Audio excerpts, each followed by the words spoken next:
السلام عليكم. ازيكم عاملين ايه؟ النهارده ان شاء الله هقول لكم الستريبس بطريقه حلوه جدا، وهتطلعوا حلو واحلى من المحلات كمان، وهتوفروا. انا سامعه اسعار غريبه جدا للبيع الستريبس بره. آه ان شاء الله نبتدي بسم الله الرحمن الرحيم.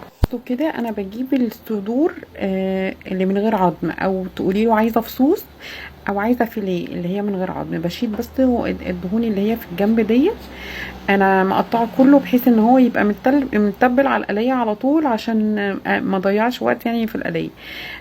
الصدر طبعا على حسب حجمه، يا اما بقطعه اتنين بالعرض كده، يا اما بقطعه 3 ساعات. وبعد كده هقطعه شرايح بالطول. دلوقتي انا قسمته شريحتين، انا بس كنت مخليه واحد عشان تشوفوه انا بقطعه ازاي. كده بقطعه كده بالطول، يعني ما يكونش محمل قوي ولا رفيع قوي. لان ساعات كتير قوي في ناس بتحبه محمل قوي وبيطلع ميه، فبيخلي الغلاف اللي بره بيطرى وبيفك عن الستريبس. انا هقول لك ازاي ما تخليهوش يفك خالص دلوقتي. التتبيله بتاعته بقى ميه بصل وكاري، ملح وفلفل اسود، توم باودر، بصل باودر. لو انت عندك البهارات بتاعت الفراخ من اي عطار او اي شركه انت بتحبيها، حطيهم عليهم. بتبل، بحط كل البهارات دي، معلقه صغيره من كل حاجه، ما عدا الفلفل الاسود بس، هي لنص معلقه او ربع او اقل من نص معلقه كده بشويه. بحط ده كله على الفراخ، اقلبهم وبحط عليهم كوبايتين او 3 كوبايات ميه، وكل ده بحطه في الفراخ تتبل فيها من بالليل لحد تاني يوم الصبح. اديكوا شايفين الميه بتاعته هي مغطيه لفوق. انا بحط بقى كل البهارات دي في برطمان، وبقلبهم على بعض، وبستخدمهم على طول من غير ما احتاج كل مره احط من كل حاجه حاجه، ما عدا الملح طبعا هو اللي بس يعني بظبط الحدق بتاعه. دلوقتي هنجيب دقيق عليه معلقتين 3 نشا. تمام، انا مش بحط عليه اي بهارات. وبعدين كده بقى اقلبه كويس، يعني اركن نص الدقيق بعيد والنص التاني يعني قدامي، او الربع قدامي.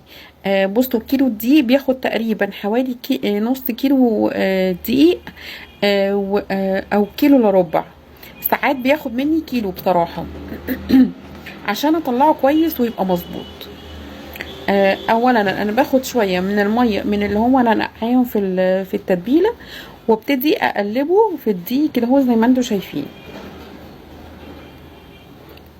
مش بضغط قوي عليه، انا مجرد بس انا اخليه يمسك بس على الستريبس، اخلي الكفر يمسك على الستريبس. بصوا، تانية اقلب فيه كده لحد ما يعمل اللي هي التعرجات دي اللي بتبقى موجودة. بعد كده ارجع احطه تاني في المية اللي فيها الفراخ عشان تديني التتبيلة. عشان كده انا مش بحط اي توابل تاني على الدقيق، وارجع تاني اقلبه تاني في الدقيق كويس جدا.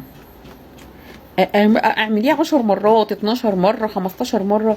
انا بالخبرة طبعا عرفت بيبقى امتى الكفر اللي بره حلو ومش مكلكع، وامتى بيكون مخرفش وحلو طبعا. يعني بالخبرة وبالكل مرة هتعمليه هتعرفي امتى تبقى يعني تخلي يعني تنزليها على طول في الزيت بقى بعد كده. وانا لما باجي بعمل مش بعمل الا الشوية اللي انا هقليهم بس. وعشان الزيت غالي طبعا.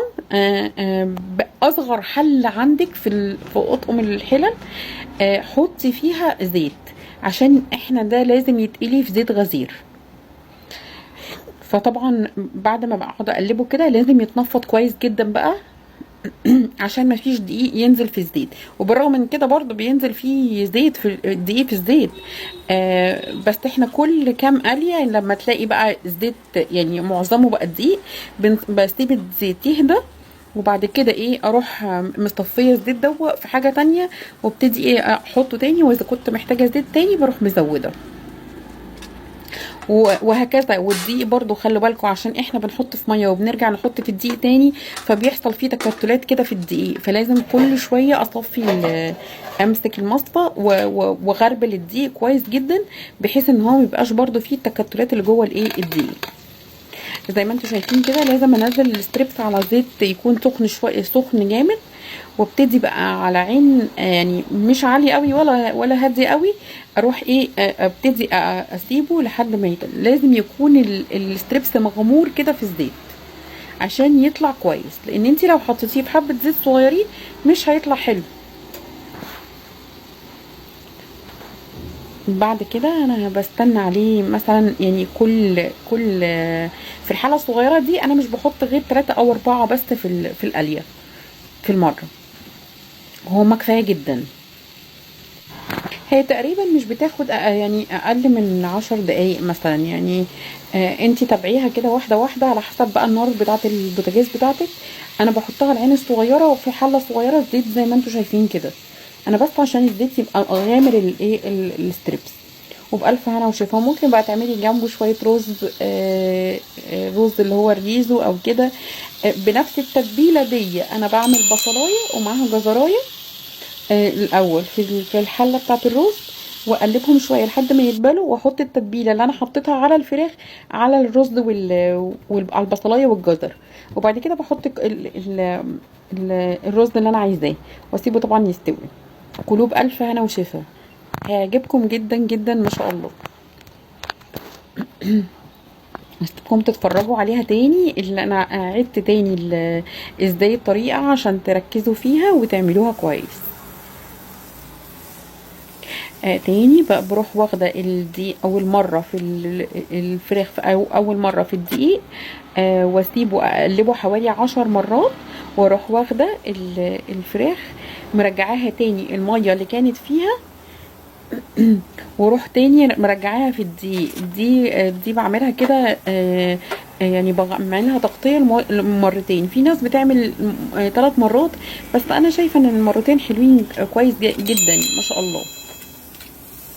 اهم حاجه تقلبي الفراخ سواء في المره الاولانيه او في المره الثانيه، تقلبيها كويس جدا في الدقيق. انا دلوقتي بوريكم ان انا لازم تغربلوا الدقيق بعد ما بعد كذا قليه، لان بصوا بيطلع فيها حاجات كتير ازاي. الحاجات دي بقى بتخلي الستريبس شكله مش حلو.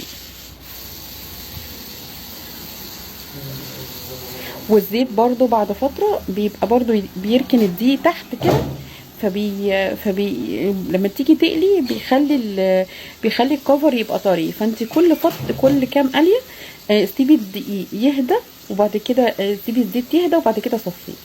انا بوريكم بقى الكفر ازاي جامد على الستريبس، مش بيفك عليه، وانا مهما بشد فيه مش بيطلع.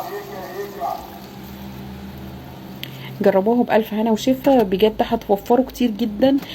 سواء يعني هو كيلو البانيه دلوقتي ب150، لو جبتي ونص كيلو دقيق حوالي 15 جنيه مثلا، هتأكلي العيلة كلها اللهم بارك. وممكن تعملي منها بقى كريب، وتعملي منها رز وريز، وجنبه بقى جنبه السلطة كول سلو ولا حاجة، يعني ما شاء الله بيبقى غدوة حلوة جدا، والولاد بيتبسطوا بيها تغيير يعني.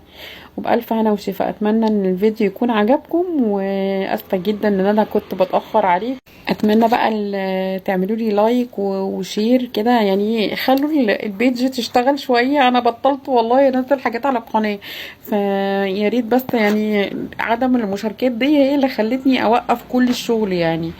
فاتمنى ان يكون الفيديو عجبكم، وان شاء الله تجربوه وتقولوا لي في الكومنتات. والف هنا وشفا. السلام عليكم ورحمه الله وبركاته.